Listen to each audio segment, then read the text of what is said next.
concluir el bloque 7 de ácidos y bases tocando los últimos aspectos del mismo, y teníamos en el currículum, en la parte final, lo que son las volumetrías ácido-base. Las volumetrías, también llamadas valoraciones o titulaciones ácido-base. Como su palabra indica, es una técnica que consiste en, con la medida de un volumen de una disolución de concentración conocida, podemos conocer la concentración de una disolución desconocida. Entonces, consiste en la determinación de la concentración de una disolución. Es una técnica de química analítica. Si nosotros tenemos una disolución de una base que no sabemos su concentración, utilizaríamos una disolución de concentración conocida de un ácido y viceversa. Para ello, el dispositivo en el laboratorio consiste en un aparato de medida de volúmenes que se llama bureta. Es un tubo de vidrio largo con una llavecita. Ese vidrio se sujeta, ese tubo de vidrio se sujeta a una barra vertical con unas pinzas y unas nueces. Entonces tenemos la bureta. La bureta está graduada en orden de mililitros y permite añadir la disolución que nosotros aquí habremos introducido de modo controlado. Y la disolución de concentración desconocida se mete en un recipiente matraz Erlenmeyer, el cual tiene una forma cónica y es como el aparato de laboratorio químico por excelencia, para permitir la agitación, que cada gota que caiga se difunda rápidamente. Lo que metemos en la bureta y enrasamos la bureta es con la disolución de concentración conocida, que va a recibir el nombre genérico de agente valorante. Concentración conocida. Se prepara a tal efecto con la máxima precisión posible. Y lo que metemos en el Erlenmeyer es el llamado líquido problema, la disolución de la que nosotros queremos hallar su concentración. Un volumen conocido, 10 mililitros, 20 mililitros, un volumen determinado en la disolución problema. Se añade el agente valorante hasta que ocurra un cambio en el cual nosotros ya cerramos la llave y establecemos una medida del volumen de agente valorante gastado. Ese cambio nos lo va a proporcionar una sustancia llamada indicadores. En este caso, un indicador ácido-base que se añade a nivel de unas gotas, 4 o 5 gotas en un indicador. En esta disolución manifiesta un color y nosotros vamos añadiendo agente valorante y agitando hasta que una gota produzca un cambio a otro color, y ahí se cierra la llave y se establece la medida de agente valorante gastado. Todo esto, lo que se está produciendo aquí es una reacción de neutralización que tiene el siguiente esquema general. Un ácido, al reaccionar con una base, origina una sal, se diría la sal correspondiente, y agua. Este es el esquema general. Por ejemplo, el ácido clorhídrico con el hidróxido de sodio. Lo que originaría sería la sal correspondiente, el cloruro de sodio y agua. Otro ejemplo que se me ocurre, ácido sulfúrico con hidróxido de potasio. La sal correspondiente sería el sulfato de potasio y agua. Esta última ecuación habría que ajustarla y tendríamos que el ácido sulfúrico reaccionaría 1 mol con 2 moles de hidróxido de potasio. Se dirigirían 2 moles de agua. Estos son ejemplos de reacciones de neutralización. Por ejemplo, el amoníaco. Antes que nada, decir que el amoníaco en agua se convertiría en lo que se llama hidróxido amónico. Si nosotros hacemos reaccionar, por ejemplo, ácido clorhídrico más hidróxido amónico, tendríamos cloruro amónico más agua. Lo importante aquí es que estas ecuaciones debidamente ajustadas, y habría más ejemplos, la relación de moles entre el ácido y la base.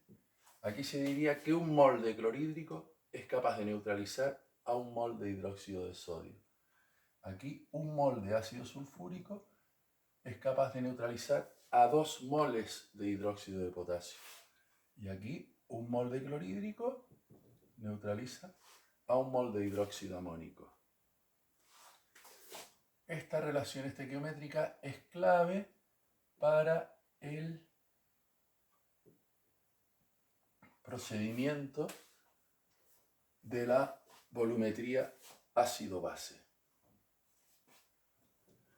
Lo que ocurre al añadir el agente valorante en el Erlenmeyer es lo siguiente.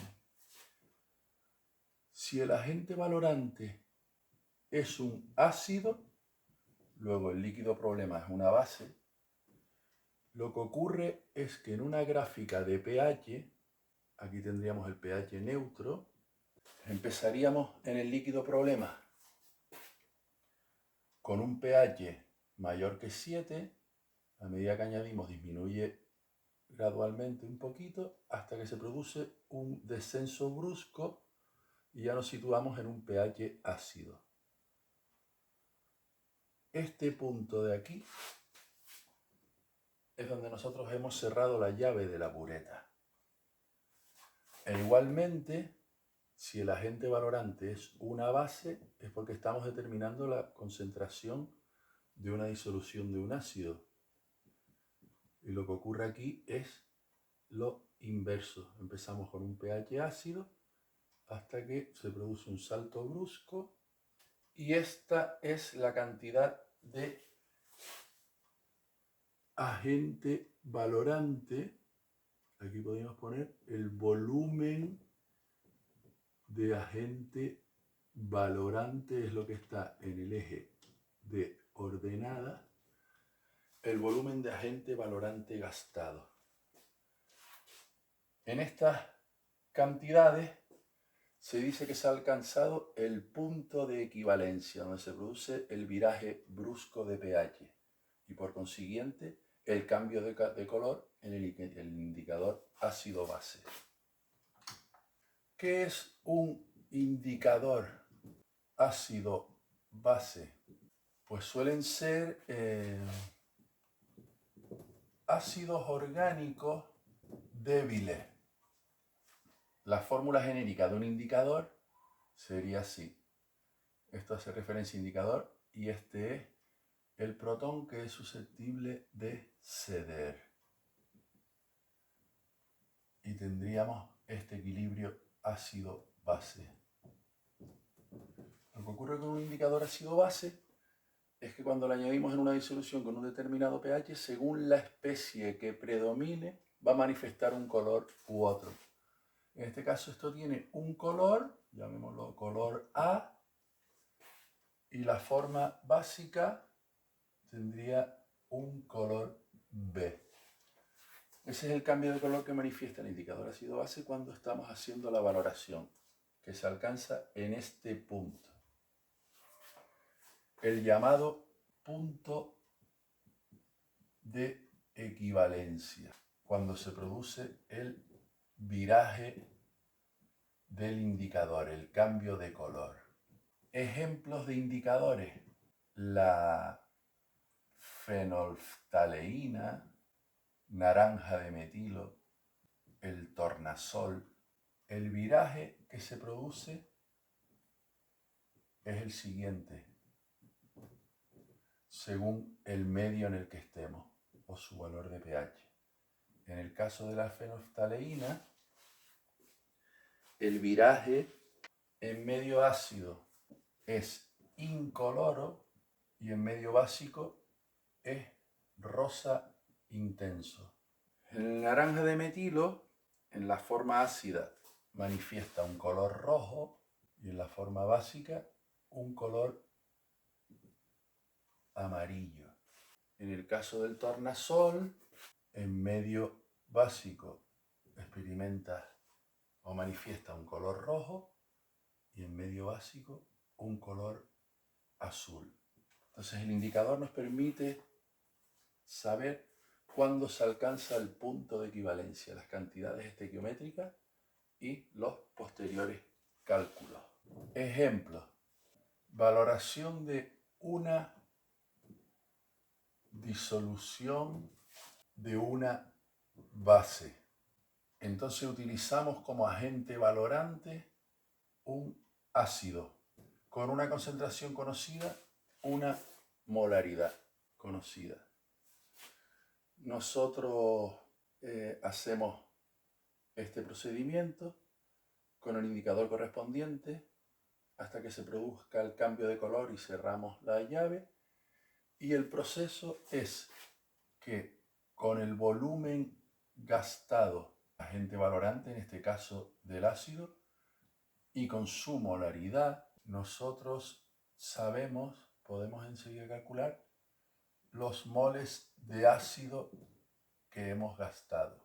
Utilizando entonces la ecuación de neutralización, cuales hemos visto unos ejemplos anteriormente, podemos deducir si es 1,1 o 1,2, etc.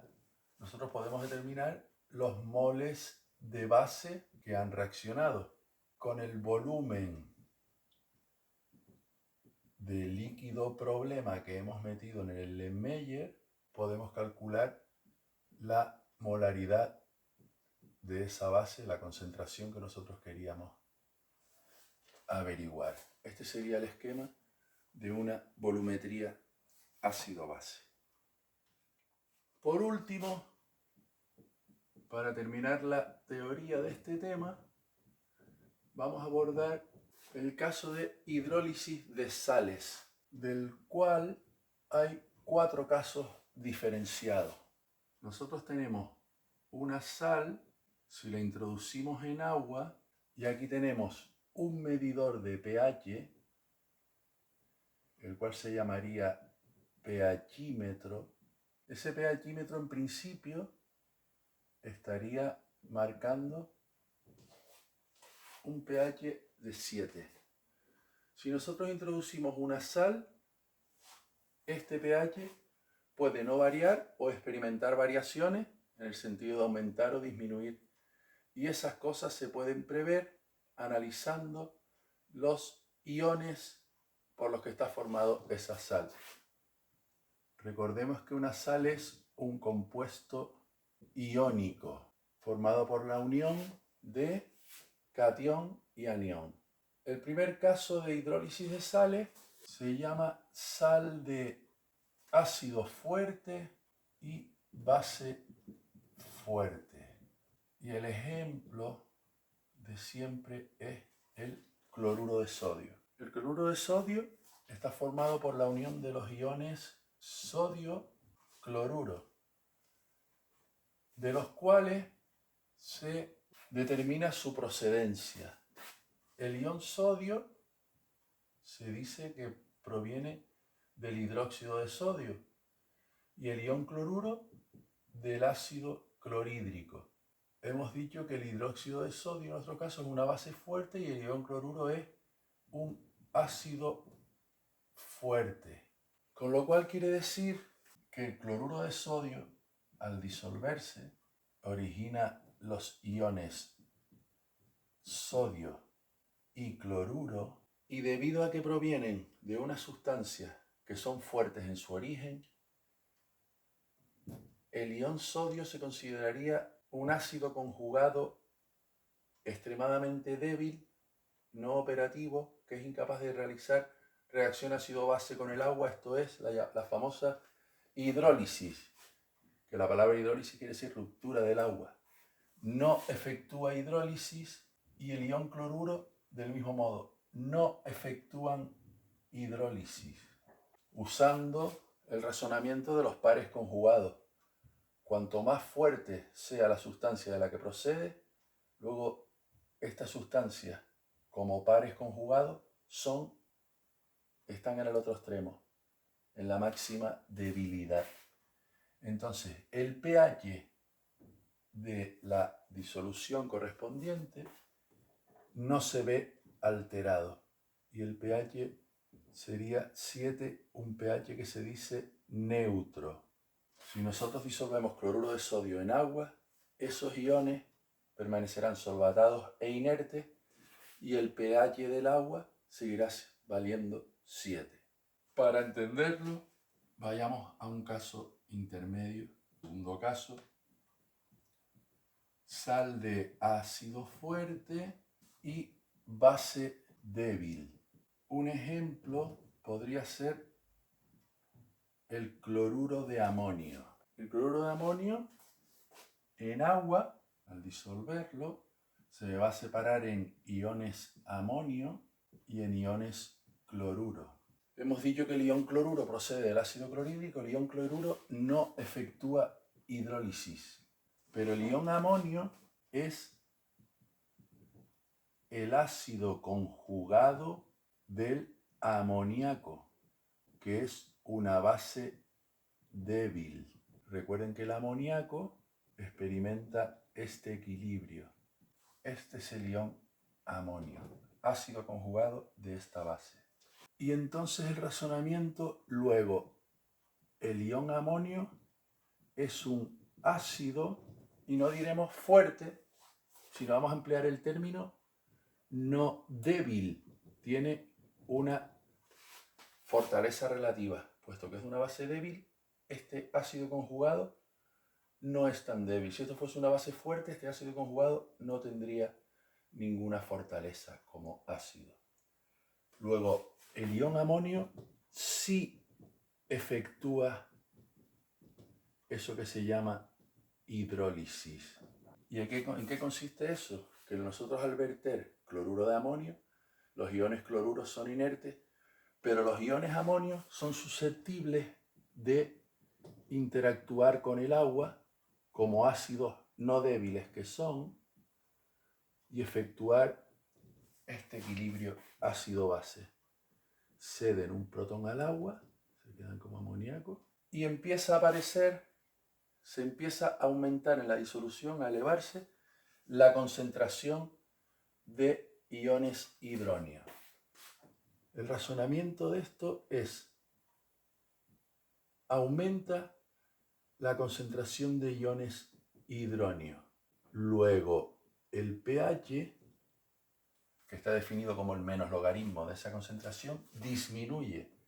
El pH se vuelve menor que 7, y es lo que se dice un pH ácido.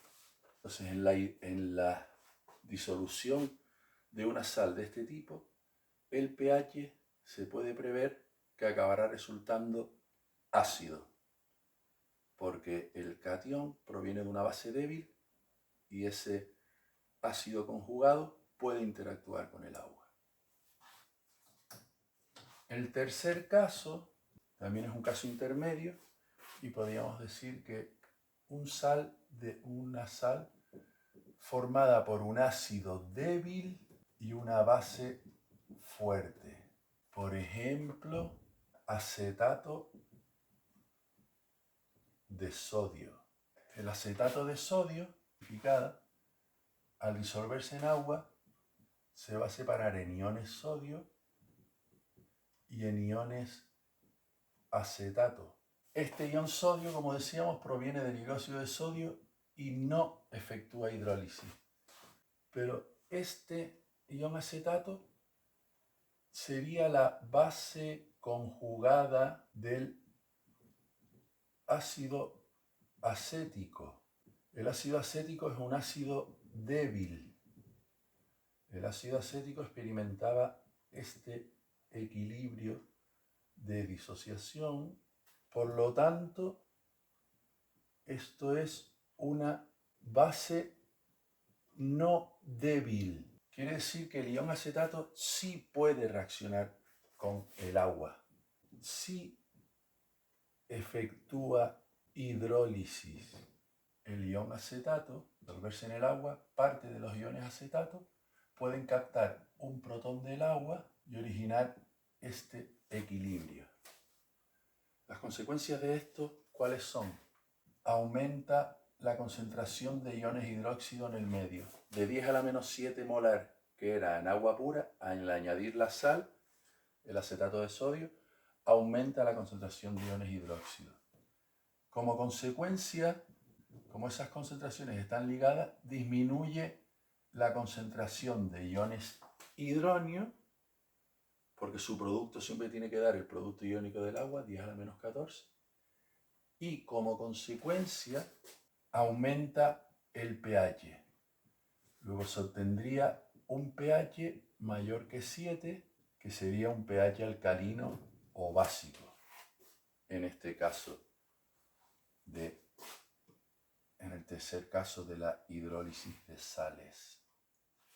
Y por último, el cuarto caso sería sal de ácido débil y base débil, y en este último caso es imposible determinar de modo cualitativo cómo va a resultar el pH y simplemente va a depender de las constantes de acidez y las constantes de basicidad de los pares conjugados. Pero el caso primero, segundo y tercero sí es fácil de prever y está predeterminado. Y aquí finaliza el bloque.